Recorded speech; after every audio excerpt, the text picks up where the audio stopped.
Thank you for tuning in yet again to the Resilient Entrepreneur Podcast.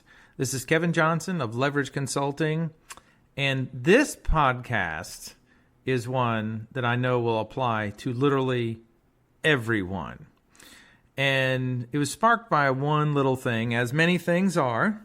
It was sparked by a picture that I saw the other day, and it was something about Elon Musk talking about how colleges teach people to write 5-page papers, or, the old joke was, you gauge the worthiness of the paper by the weight of it, or how many pages, or what have you.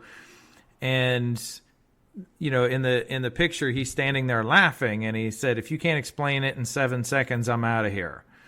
And there's a lot of truth, so much truth in this picture, and it applies to literally everywhere we go, whether we are the provider, whether you have a surgical practice, a dental practice, whether you're a real estate agent, you build homes, whatever it is, it applies to all of us, whether we're the one providing for our customers or whether we are on the receiving end and we are the customer. Every time it applies.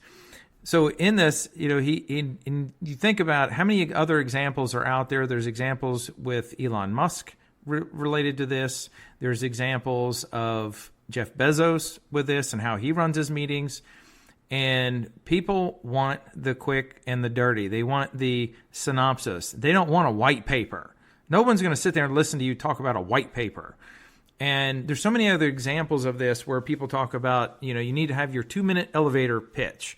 Because, and I really do believe, even since I finished school, and it seems like every 5 years, and I think most likely all of it has to do with technology, because our patience has grown thinner and thinner and thinner. So you have to have the 2-minute elevator pitch. If you walk into a business, you meet someone at an event, something, you have to say what it is that you do. In fact, it might be my next podcast. I may talk about what I do, because I get asked all the time, what do you do for a living? A lot of people really don't know. So for many, I say, my clients come to work with me to make more money and have less stress. And of course, many times that intrigues people and they want to know more. So you have to have that 2-minute elevator pitch that at least lets them know, or at least engages them so they want to know more. And if you think back to the comment I made a few minutes ago, I said as technology has grown over the years, our patience is growing thinner. I believe the stat nowadays is that if you can't capture someone's attention in 3 to 4 seconds, and I really believe it's not even that. I think in many instances, it might be 1 or 2 seconds. Because if you watch some people scrolling through social media, flip, flip, flip, flip, flip, you're probably guilty of this too. And it's because the picture didn't speak to you. It didn't say anything to you. There was nothing engaging about it. What was it that made you stop and say, oh, I want to read more. I want to read what's in the comments next to the post. So our patience has grown so much thinner.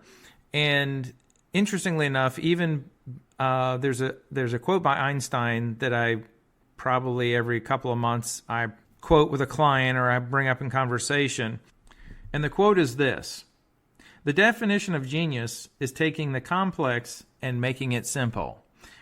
And what do you call the person who takes the simple and makes it complex?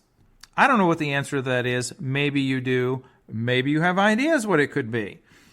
But that, my friends, is something that it applies to every one of us. And whether you're in a position, again, whether you're the customer, whether you're in a position of being the provider, we all have to boil down what it is that we do or what we're trying to get done with someone else. Whether you're trying to schedule an appointment, whether you're trying to present something to someone, whether you're trying to sell someone something. And the interesting thing is most people don't want to be sold. And when the thing that you have is in their best interest, when it's really for them, they're not being sold. You're being a provider. So you have to figure out how you word and say what it is that you do or what you're trying to accomplish in such a way that it piques their interest, you engage them, and they want more. They want more information. So you go back to the beginning of this when I talked about Elon Musk, and he said, you have 7 seconds. And I really do believe in most environments, they say, first impressions, and I think it was like 2 minutes. Again, you go to an event, I'm going to be one, well, again, by the time you listen to this, I will have been there and gone.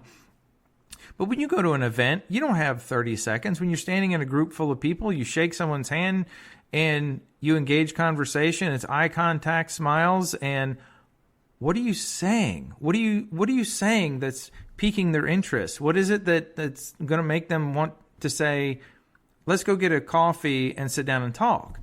Or let's set an appointment, a Zoom or something, because I want to know more. Let's find a time.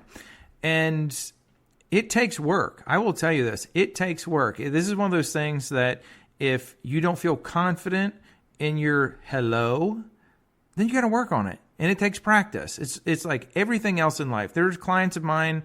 There's one client that he's been doing what he does for 24 years, and he's still working on perfecting that. There are clients of mine that it took them 12 years, 14 years, just to be licensed to do what they do. So, and really when they get out, now they're there to practice.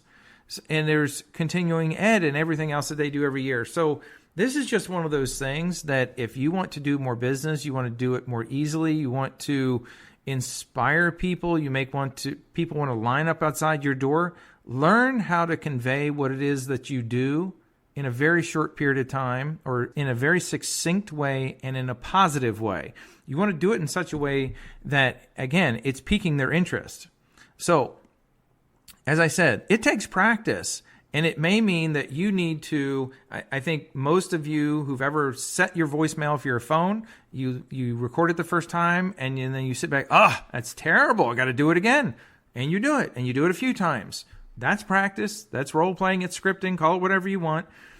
But you worked on that to perfect it. This is the same type of thing. All these $1,200 phones we all own, there are apps that record you. Record yourself presenting something. Record yourself saying hello. Those that you look up to, in fact, people that I will have seen at this meeting have said hello thousands upon thousands upon thousands of times. They've said hello, and they've worked on perfecting it over the years. They do it in such a way that makes people feel good after they met them, even though they may end up selling them something. So it really comes down to, if you need to, bullet point out 3 to 5 things max. Imagine meeting an accountant and he sits back and says, well, I do 1040 returns. I do 1120 returns. I do 1065 returns. I don't know about you, but I'm about ready to go to sleep. That's not the type of thing that's going to inspire someone. We need to find the things that are and if you listen to the last podcast, I talked about outcomes, and that's really why I say what I say, because it's geared towards an outcome. Less stress, more money. Well, what does that lead to? Well, how do you do that? Let's talk. So, with that said, that's the Resilient Entrepreneur Podcast. Normally, my podcasts last for 10, 11 minutes. We're now at 9. So, in the spirit of keeping it succinct, that was your podcast. I hope you enjoyed it.